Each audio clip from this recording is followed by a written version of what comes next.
saraf kejepit atau disebut bahasa medisnya itu hernia nucleus pulposus atau hernia discus intervertebralis, itu merupakan suatu keadaan di mana nucleus pulposus atau lempeng atau bantalan sendi tulang belakang itu masuk ke dalam kanalis vertebralis, atau di dalam tulang belakang itu ada suatu lubang namanya kanalis vertebralis. Itu adalah tempat di mana saraf tulang belakang atau medula spinalis berada dan radik-radiknya.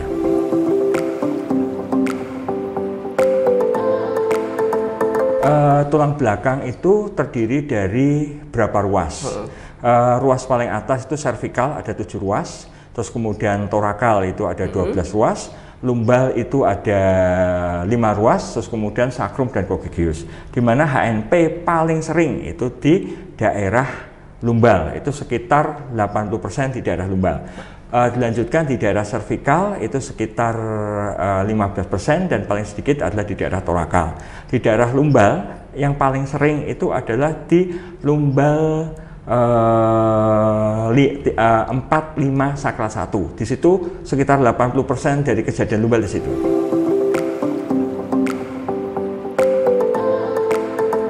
Jadi gejala khasnya di mana hernia nucleus pulposus itu ada berapa bentuk, yaitu ada bentuk yang posterosentral itu menjepit betul-betul menjepit di medula spinalis atau saraf tulang belakang, dan yang kedua adalah jepitan posterolateral atau menjepit radiknya.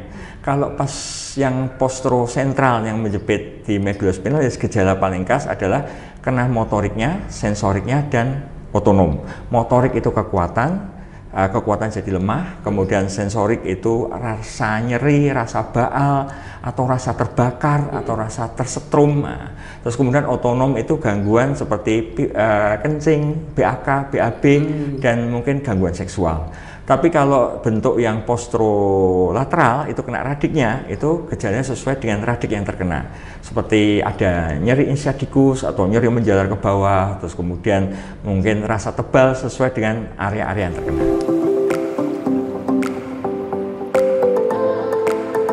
Itu tergantung dari yang terkena apa. Di dalam medula spinalis kan ada fungsinya adalah motorik, sensorik, dan otonom.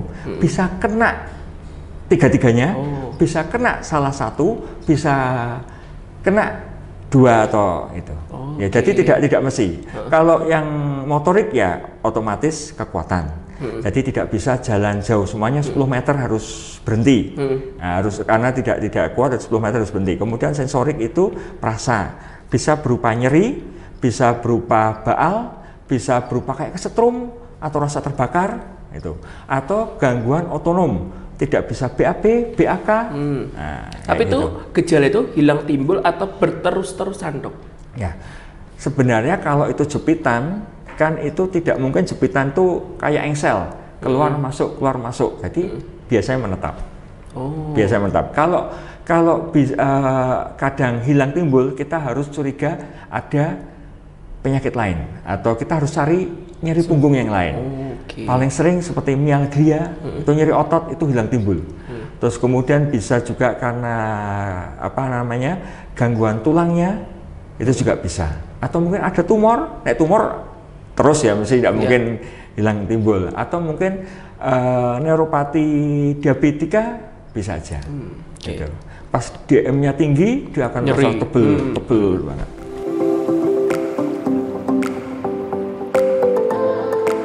Biasanya yang atau HNP ya, khusus HNP ya, HNP biasanya terjadi pada usia 30 sampai 50 tahun. Tapi tergantung dari aktivitas, terus kemudian tergantung dari nasib. Mengapa disebut nasib? Karena ada bisa saja jatuh, terus kemudian bisa saja kecelakaan, itu bisa memicu terjadinya HNP itu.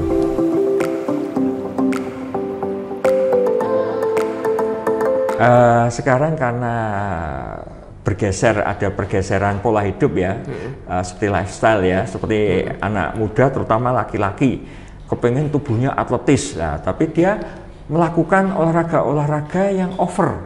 Jadi melebihi kemampuan tubuhnya. Nah, itu seringkali menyebabkan bantalan sendi menerima beban yang lebih berat, sehingga istilahnya dia akan mencotot atau keluar dari lempengnya ya, sehingga menyebabkan hernia nucleus pulposus itu. Jadi ada beban yang berlebih, ada posisi yang tidak siap menerima, itu juga bisa.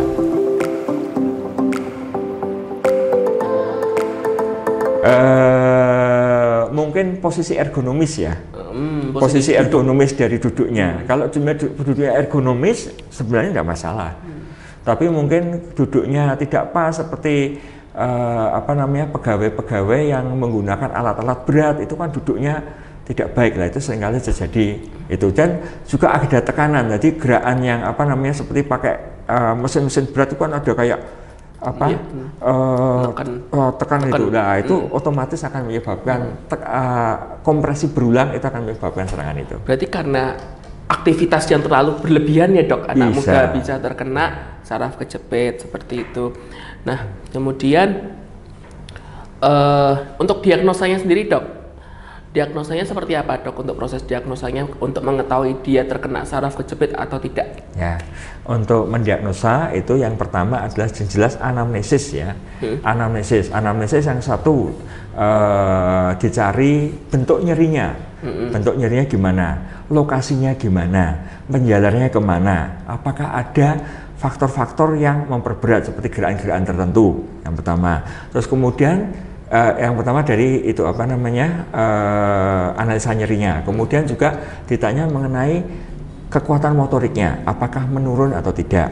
Terus kemudian sensoriknya ada gangguan, ada seperti rasa terbakar, tersetrum, atau mungkin rasa baal. Nah, terus kemudian ditanya juga mengenai otonom seperti BAB gimana, BAK gimana, terus kemudian fungsi seksualnya gimana, itu untuk anamnesis. Kemudian dilanjutkan oleh pemeriksaan fisik untuk mengevaluasi dari anamnesis itu dengan cara yang pertama adalah melihat bentuk dari tulang belakangnya. Kemudian apakah ada benjolan, apakah ada tanda-tanda radang, nah itu. Terus kemudian kita palpasi daerah itu apakah ada masalah. Terus kemudian lakukan pemeriksaan. Nah, tadi ada ditanya mengenai kekuatan motorik, kita periksa motoriknya, kekuatannya gimana, refleksnya gimana. Itu. Terus kemudian refleks patologis, refleks fisiologisnya kita periksa. Nah, untuk HNP tergantung lokasinya. Biasanya kalau torakal itu biasanya refleksnya meningkat semua dan ada refleks patologis. Kalau di lumbal biasanya refleksnya akan menurun, refleks patologis tidak ada. Terus kemudian sensoriknya diperiksa apakah ada perbedaan kanan kiri atau setinggi apa. Terus kemudian otonomnya yaitu kita periksa kayak tadi refleks seperti bowelnya gimana, bladdernya gimana, itu kita periksa. Terus kemudian dari anamnesa, pemeriksaan fisik, kemudian kita lakukan pemeriksaan penunjang. Pemeriksaan penunjang yang paling gampang di mana bisa itu ronsen. Ronsen itu untuk melihat tulangnya ada kompresi atau tidak, ada sliding atau ada ada melesat sedikit atau tidak antara tulang satu dengan tulang lainnya. Kemudian bantalannya gimana, ya, itu bisa kita lihat dengan ronsen. Dan tarikan otot-otot bisa dilihat dari situ juga. Terus kemudian yang lebih canggih lagi adalah CT scan. Ya, CT scan untuk melihat bentuk tulangnya itu lebih detail. Gitu. Terus kemudian lebih canggih lagi untuk melihat sarafnya kita menggunakan MRI. Dengan MRI kita bisa melihat bulgingnya gimana, ada gejala lain atau tidak seperti tumor dan lain bisa lihat dengan MRI. Dapat juga dengan melografi. Melografi biasanya dilakukan dengan foto polos atau dengan CT scan atau MRI juga bisa. Kita lihat apakah untuk HNP adanya indentasi atau tidak nyambung urutan sarafnya. Terus kemudian itu untuk radiologi. Kemudian pemeriksaan penunjang lain bisa menggunakan USG. Di USG bisa untuk melihat. Terus kemudian juga bisa menggunakan EMG. EMG itu untuk melihat kecepatan hantar saraf dan untuk melihat kelainan otot atau kelainan saraf topi atau kelainan motor neuron disease, itu bisa pakai EMG. Terus kemudian ya mungkin itu untuk pemeriksaan, untuk diagnosa kita lakukan itu.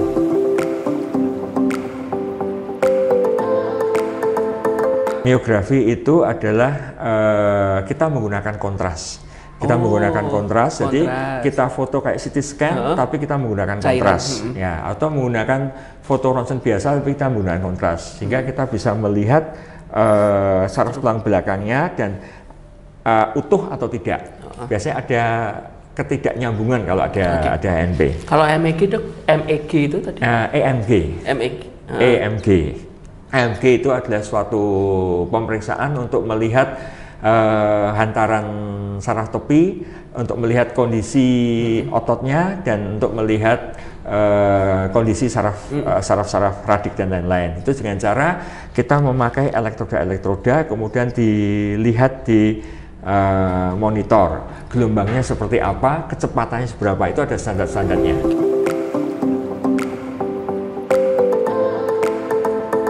Saraf kecepit kan gejala utamanya adalah gangguan motorik, itu kekuatan, gangguan sensorik itu perasa, dan otonom itu seperti BAK, BAB. Sebenarnya tidak begitu mematikan, ya, tapi sangat mengganggu.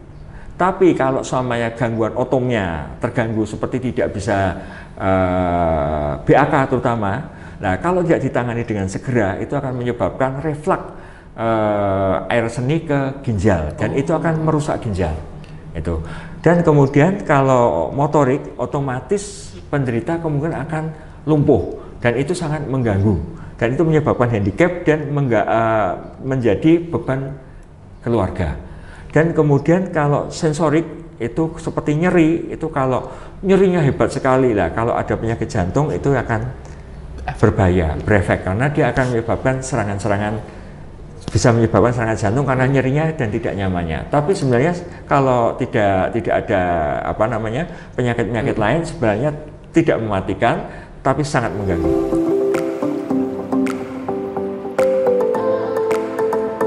Ini tergantung dari derajatnya HNP. Jadi HNP itu ada derajat 1, derajat 2, derajat 3, derajat 4. Derajat 1 namanya bulging, yaitu nukleus pulposusnya sudah condong ke satu arah tapi masih dalam disk. Kemudian derajat 2 itu protusi, nukleus pulposus sudah keluar dan annulus fibrosus sudah sedikit menonjol di luar lempeng. Kemudian derajat 3 itu adalah ekstrusi, di mana nukleus pulposus sudah keluar sudah merobek annulus fibrosus tapi belum masuk ke sudah masuk ke kanalis tapi tidak total. Kalau yang derajat 4 itu adalah atau derajat berat itu ekstrusi. Jadi sudah annulus fibrosus sudah sampai ke ligamentum posterior. Nah, untuk derajat 1, derajat 2, mungkin kita dengan pengobatan sama fisioterapi mungkin bisa kita lakukan. Tapi ini derajat berat, kita harus melakukan operasi, yaitu dengan laminektomi, desektomi. Kalau perlu kita melakukan penguatan dengan plat. Itu. Dan itu bisa dilakukan di RSU semua. Oke. Berarti nggak semuanya harus dioperasi ya, Dok? Ya, tidak semuanya. Semuanya tergantung derajatnya. Ya. Ya. Pengobatan dan juga dengan fisioterapi. Fisioterapi bisa. Mungkin dengan rest atau istirahat, kemudian dengan penggunaan korset untuk yang berat-berat, terus kemudian juga mengurangi aktivitas pola hidup, pekerjaan itu penting.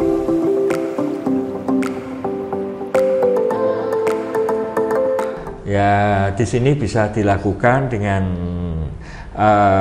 laminektomi sama mikrodeseksi kita ada, dan terakhir ada dokter yang melakukan endoskopi. Ya, ada beberapa dokter yang melakukan endoskopi.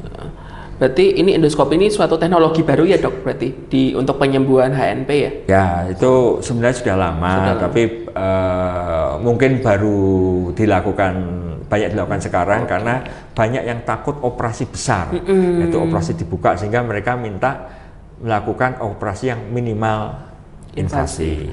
Jadi tenang masyarakat diharapkan tenang ya, kalau terkena syaraf kejepit itu tidak melulu dilakukan operasi besar, bisa dengan minimal pembedahan dengan endoskopi tersebut.